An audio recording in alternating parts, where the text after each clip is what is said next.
এইটাকে কাটো, এটাকে ওইদিকে, এটা কেমন? আজকে বর্ষাকাল, সকালে যখন বাজলো জীবাণু নাশ হয়ে যাবে। এই যে এগুলো আছে, এগুলোকে এবার ফার্স্ট ব্লিঙ্কিট অর্ডার মিস্টার বিশ্বাস রিসিভ করতে গেছে। অর্ডার দিয়েছো? তোমার চাল এসে গেছে?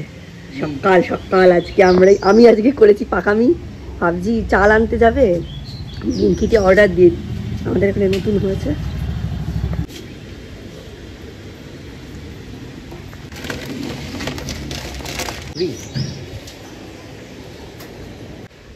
ভালোই দিন। হ্যাঁ আরে 8 মিনিটও লাগেনি।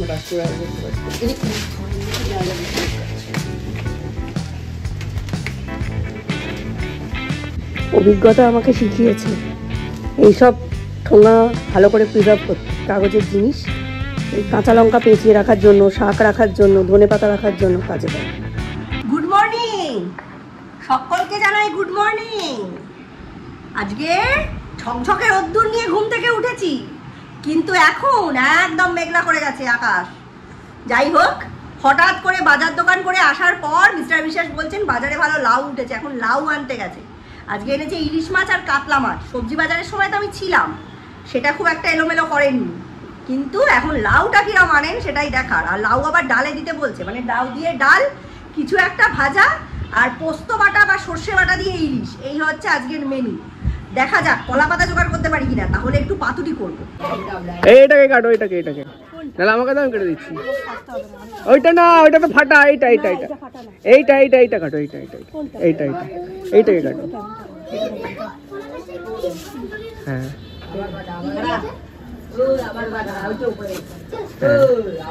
এটা কি করবে? আজকে খাবে?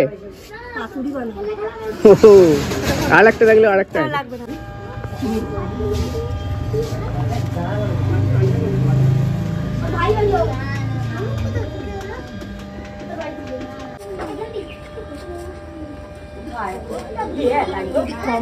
এটা কেমন? হ্যাঁ এটা নোংরা আছে, ভালো করে ধুয়ে নেবে কিন্তু, পরিষ্কার করে যে কলা পাতা দিয়ে কি করবে? কলা পাতা দিয়ে পাতুরি করব। পাতুরি করার জন্য কলা পাতা নিয়ে এসেছি। ওই যে এরিয়াটা, ওইটা হচ্ছে অ্যাবান্ডান্ট এরিয়া, ওখানে একজন বাড়ি করব বলে 25 বছরে বাড়ি করেনি, প্রচুর কলা গাছ জন্মেছে, সেই পাতা দিয়ে আমি এখন পাতুরি করব। হুড়মুড় করে বৃষ্টি নামলো, জাস্ট কলা পাতাটা কেটে ঢুকেছি আর ব্যাস হুড়মুড় করে বৃষ্টি নামলো। বাপ রে বাপ, কি বৃষ্টি। হ্যাঁ সানডে আবার চলে এসছি। আজকে বর্ষাকাল, সকালে যখন বাজার গেলাম দেখলাম অনেক ইলিশ মাছ উঠেছে, দাম 1000 টাকা। বাট ইলিশ মাছের তো এরকমই দাম হয়। আগের দিন যে ইলিশ মাছটা এনেছিলাম না, একদম ভালো লাগেনি, তাই আজকেও বলেছে গ্যারান্টি সহকারে বলছি টেস্ট দারুণ হবে, খাবে তারপর পয়সা দেবে। বাট অ্যাকচুয়ালি পয়সা দিয়েই দিতে হয়েছে, ওটা তো জাস্ট বলা বিজনেস ট্রিক্স। যাই হোক, চলে আসছি ইলিশ মাছ নিয়ে। এগুলো ইলিশ মাছ, এটা কাতলা মাছ। এটা সবজির জন্য দাম, জানো তোমরা সবাই। বাচ্চা ঘরে থাকলেও তো কাটা খেতে পারবে না, সেই জন্য এটা। তো চলো নুন হলুদ মাখিয়ে নিই। দেখবে আমি কিন্তু অত অ্যাকিউরেট পরিমাণটা বুঝতে পারবো না, তাই বলছি একটু দেখবে, তোমরাও দেখবে। বর্ষাকালে যেহেতু নুন ডেলা পাকিয়ে যায়, খুব মুশকিল বোঝা। তোমরাও একটু দেখবে যে পরিমাণটা অ্যাকচুয়ালি দেবো। আর দেবো আর একটু দাও, আর একটু হলুদ দাও, প্রত্যেকটা মাছ যেন বেশি করে হলুদে কোট হয়। আবার সেই কথা মনে চলে আসছে যে বিয়ের সময় কেন হলুদ মাখানো হয়। তোমরা নিশ্চয়ই সকলেই জানো যারা ম্যারিড, বিয়ের সময় কেন হলুদ মাখানো হয় বলো তো? যাতে পরবর্তী জীবন ভাজা হয়, ম্যারিনেট করার জন্য হলুদ মাখানো হয়। এটা আমরা প্রতি ব্লগে বলি যে বিয়ের সময় কেন গায়ে হলুদ করা হয়, এটাই হচ্ছে তার আসল কারণ। ভালো টেস্টি হবে ভাজা। আর এই যে হলুদ হলো, নুন হলো, এবার হালকা তেল, সব কটাকে এবার ভালো করে ঘষে লাগাতে হবে।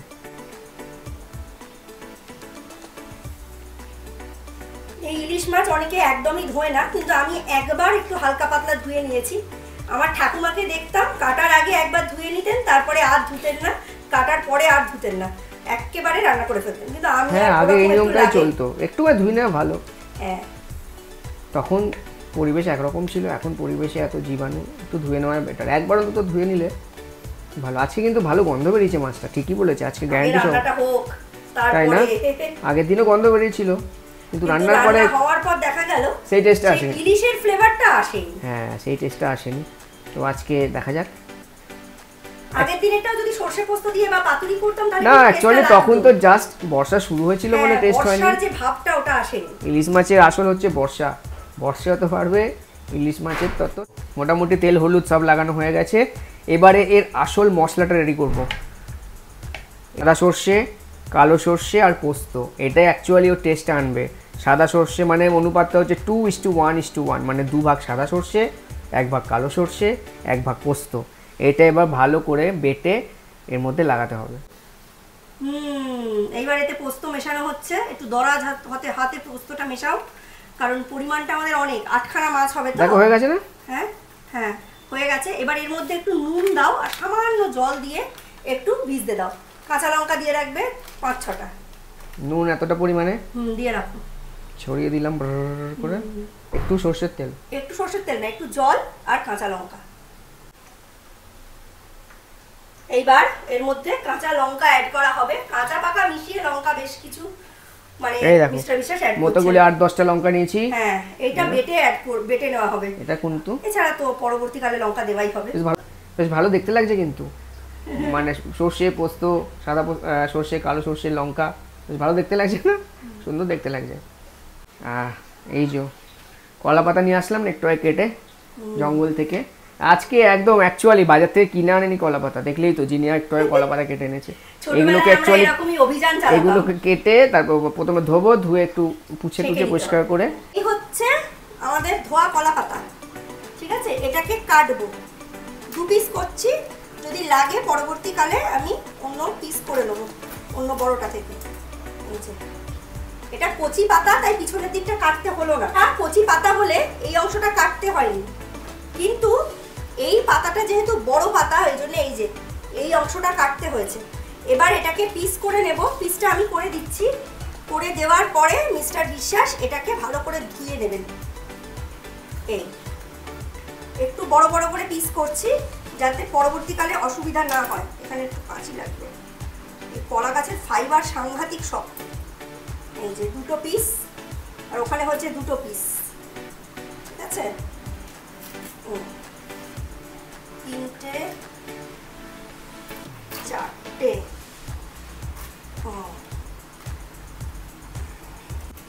ঠিক আছে, এইগুলো সব ধুতে হবে, ঠিক আছে? এইগুলোর থেকে বেরিয়ে যাবে, অসুবিধা হবে না।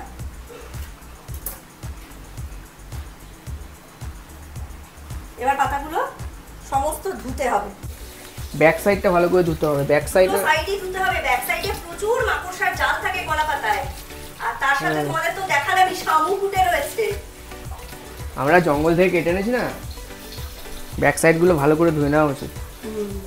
ওটা ভালো করে, অনেকে ফ্রন্ট সাইডটা ধুলে ব্যাক সাইডটা ধুলে না, তা কিন্তু করবে না, তাহলে ওই মাকড়সা খেতে হবে। কেটে আনো বা কিনে আনো, দুটো সাইডই ভালো করে ধুয়ে দিয়ে সেঁকে নিতে হবে। দুটো তাহলে ডিসইনফেক্টেন্টের কাজ করে ব্যাপারটা, কোনো রকম ইনফেকশন হওয়ার চান্স থাকে না। হ্যাঁ এই দেখো এখানে কি সব লেগে আছে, দেখেছো? এইগুলো ভালো করে না ধুলে, যদিও এটা মানে ন্যাচারাল কলা পাতা, কিন্তু এই যে বাইরে থেকে এই মাকড়সা, শামুক, অনেক সময় কেঁচোও বাসা করে পাতার খাজে খাজে, ওইগুলোকে ভালো করে একটু ধুয়ে নিলে তবে ঠিকঠাক হবে। প্রথমে এগুলোকে ধোবো, তারপরে হালকা করে সেঁকে নেবো গ্যাসে। তাহলে কি হবে, যদি কোনো জার্মস থাকে ওগুলো একদম নষ্ট হয়ে যাবে, মানে ইনফেক্টেন্ট হয়ে যাবে। আর কলা পাতাগুলো যখন ফোল্ড করবো, যে ফট করে ফেটে যায় না, ওই ফাটাটাও কিন্তু হবে না। ধরবে একটুখানি করে সেঁকে নিতে হবে। না দিয়ে রাখো, বলে বুঝতেই পারবে। একটা দাও, একটা হলে আরেকটা। তো এতগুলো করতে হবে, প্রত্যেকটা করতে হবে আলাদা আলাদা করে। এটা জীবাণু নাশ হয়ে যাবে, জীবাণু নাশ হবে, প্লাস ফোল্ড করার সময় তাহলে ছিঁড়বেও না। এটা এখন হবে, জল রয়েছে পাতার মধ্যে এখনো। এইটা পুরো এরকম চেপে চেপে চেপে চেপে এটাকে গরম করে নিতে হবে। আরেকবার উল্টে দাও। হ্যাঁ চাপো চাপো হাত দিয়ে। চাটু অনেক গরম হয়ে গেছে, লোহার চাটু, পুরো রুটি শেখার মতো শিখছি। লম্বা প্রসেস বানাতে।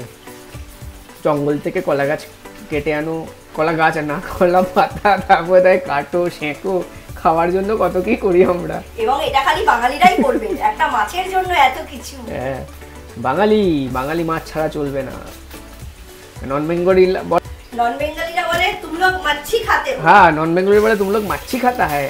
और हम लोग बोलते हैं मच्छी नहीं खाता है तो क्या खाता है। আমি তখন বলি ইলিশ মাছ খাएगा খায়া है বলে ইলিশ মাছ हाँ हिल से तो हम खाया है খুব মজা করি আমরা अंडा खाएगा अंडा नहीं खाता সাদা আলু समझ के खा लो हाँ সাদা আলু समझ के खा लिया। এই এটা সর্ষে পোস্ত লঙ্কা যেটা বানিয়েছিলাম না এবার এটা মিক্সিতে একদম ব্লেন্ড করে নিতে হবে, কেননা শিলনোড়ায় করতে গেলে প্রথমে তো অনেক সময় লাগবে। শিলনোড়া তো খুব ভালো হয় বাট অনেক সময় যায় না, ওই জন্য করা হয় না। শিলনোড়া বন্ধ করে দিয়েছি।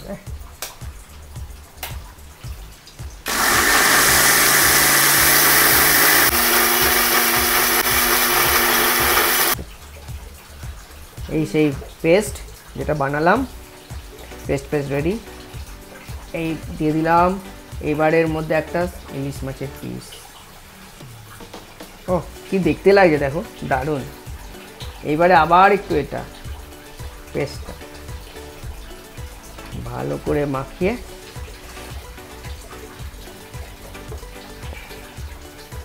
এবারে একটু তেল, সর্ষের তেল, অন্য তেল না। এই তো সর্ষের তেলের গন্ধ, এটা টেস্ট আরও বেড়ে যাবে। একটু তেল আর একটা লাস্টে কাঁচা লঙ্কা গোটা নাই কেটে এটাকে ফোল্ড করতে হবে। এবার এটাকে তো মাখিয়ে দিয়েছি। মশলাটাকে খুব ভালো করে কোট করে দিতে হবে মাছটাকে। মাছের গায়ে লেগে যায় না, পুরো মাছের গায়ে খুব ভালো করে ঢুকে যায় সর্ষের ফ্লেভারটা। এবার ফোল্ড করে দাও। ফোল্ডটা আছে এদিক, তারপরে এদিক, হ্যাঁ তারপরে এদিক, হ্যাঁ তারপরে এদিক। এবার দড়ি দিয়ে বাঁধতে হবে। এই যে দড়ি,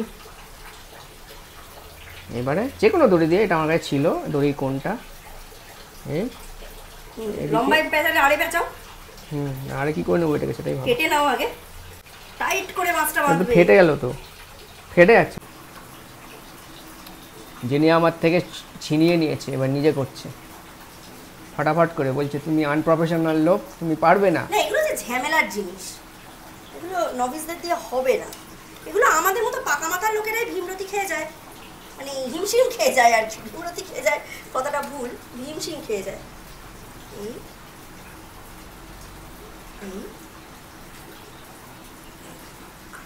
এইবার এর উপর দিয়ে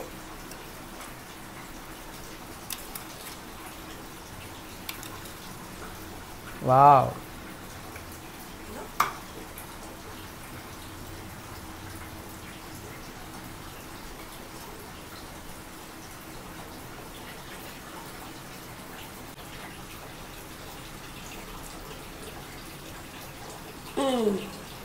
সব থেকে ব্যবস্থা হচ্ছে যে সূর্যের খাওয়ার জন্য যেটা বানাতে হবে সেটার একটা কোনো একটা সাইন রাখতে হবে যে এটার মধ্যে কাতলা আছে, নইলে সব খুলে ফেলবো, তাই না? এবার এগুলো ফোল্ড করতে হবে।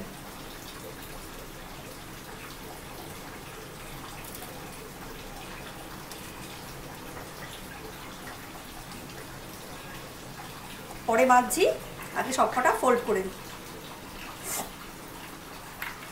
অ্যাকচুয়ালি আমি বাদ দিকে একটা কলা পাতা ফাটিয়ে ফেলেছি, তখনই জিনিয়া বললো তোমার দ্বারা হবে না। আমি না এটা শক্ত হাতের কাজ না, এটা হচ্ছে একটু নরম হাতের কাজ। মানে ওই এটা নিয়ে লড়াই ফড়াই করলে হবে না, একে এর মতো করতে দিতে হবে, এটাকে বাঁধতে হবে, খালি আর কিছুই না। দেখো এই পাতাটা কত কম, এটাকে তুমি বাঁধতে পারতে না। পাতা কম আছে আমাদের আরও একটু পাতা আনলে ভালো হতো, কিন্তু বারবার যাওয়া যাবে না। এই দেখো গাটিস মারা কাজ, পাতা কম আছে, কোনো কিছু ফেলবো না। হয়ে গেল। এইবার এই তিনটেকে খালি বাঁধতে হবে। ও আহা কি আনন্দ আকাশে বাতাসে, আহা কি আনন্দ আকাশে বাতাসে। হ্যাঁ এই দেখো সূর্যের জন্য কাতলা পাতুরি। যেহেতু কাতলাটাও খাবে, আর কাতলা মাছ এত তাড়াতাড়ি হয় না, একটু সময় লাগে, ওই জন্য কাতলাটাকে না ছুরি দিয়ে একটু ফুটো ফুটো করে দিলাম যাতে ভেতরে মশলাগুলো ঢোকে। এইবার যা মশলাপাতি আছে, ও তো বেশি মশলা খাবে না, যা মশলাপাতি আছে ওটাই ভালো করে মাখিয়ে দিলাম। সেম পদ্ধতিতে করব, ওরা কাঁচা লঙ্কা দেবো না। এর মধ্যেও দেবো একটু সর্ষের তেল, এইটাতে কিপটেমি করলে পাতুরি হবে না। এইবার ফোল্ড করব। মিস্টার বিশ্বাসের কাছ থেকে ছিনিয়ে নেওয়ার কিছু তো কারণ থাকবে। কারণটা হচ্ছে हमसे छीना लिया छीना गया हमसे छीना गया बोलते तुम नहीं है। ডেলিকেট হাতের কাজ, মানে একটুখানি করতে করতে কিছু নিয়ম, আমি তো প্রথম করছি, একটু নিয়ম ভাঙতে হয়। যেমন এই জায়গাটা কাটার কথা মনে ছিল না, এই অংশটা এটা শক্ত পোরশন না, হার্ড, তো এটার জন্য ফেটে যাচ্ছিল। ওনার কাছে একটা ফেটেছে, ওটার কারণেই ফেটেছে। হ্যাঁ দুজন মিলে করছি, আমাকে আউট করে দিয়েছে ও ফ্রেমে। এই যে দুইখানা হলো, এবার দুটো দড়ি দিয়ে এটা মুড়বো, মুড়ে এই দুটো ফ্রাই করব। সরষের দুটো স্টিম করব না, তেলে ফ্রাই করব, লোহার তাওয়ার মধ্যে সরষের তেল দিয়ে ফ্রাই করব। এই যে এগুলো আছে, এগুলোকে এবার ভাপে বসাবো। তো তার জন্য আমি একটা জুগাড় বানিয়েছি, ঘরোয়া সেটআপ। এই দেখো, প্রথমে একটা ঘরোয়া অ্যালুমিনিয়ামের কড়াই নেওয়া হয়েছে, তারপরে একটা ওই যেটা আমরা গরম খাবার বসাই কোনো টেবিলে বা কোথাও, সেই তার জালি নিয়ে তার মধ্যে জল দিয়ে ওটাকে হিট করা হচ্ছে। আর যাদের মানে অ্যাডভান্স সেটআপ না থাকবে জন্য যে সেটআপ, সেটা কিন্তু এটা সুন্দরভাবে ঘরোয়াভাবে করা যায়, সেটাই আমরা নিয়ে চেষ্টা করছি। দেখেছো এখানে একটা ঘরোয়া সেটআপ আমরা বানিয়ে নিয়েছি। একটা নর্মাল কড়াইয়ের মধ্যে জল নিয়ে তার মধ্যে একটা স্ট্যান্ড বসিয়ে নিয়েছি। আর এই স্ট্যান্ডটার ওপরে আগে থেকে একটা প্লেটে ভাপা যে ইলিশগুলো আমি প্যাক করে রেখেছি সেটা এর মধ্যে বসিয়ে দেবো। এটা টিফিন বক্সেও বসানো যায়। বাহ, বেশ সুন্দর পদ্ধতি অ্যাকচুয়ালি। এইবারে এটা এরকমই পুরোটা সাজানো হয়ে গেল। জলটা ফুটে ওঠা অবধি আমরা অপেক্ষা করব, তারপর এটাকে ওপর থেকে ঢাকা দিয়ে দেবো। 10 থেকে 15 মিনিট পরে আবার উল্টে দেবো, দিয়ে ঢাকা দিয়ে দেবো।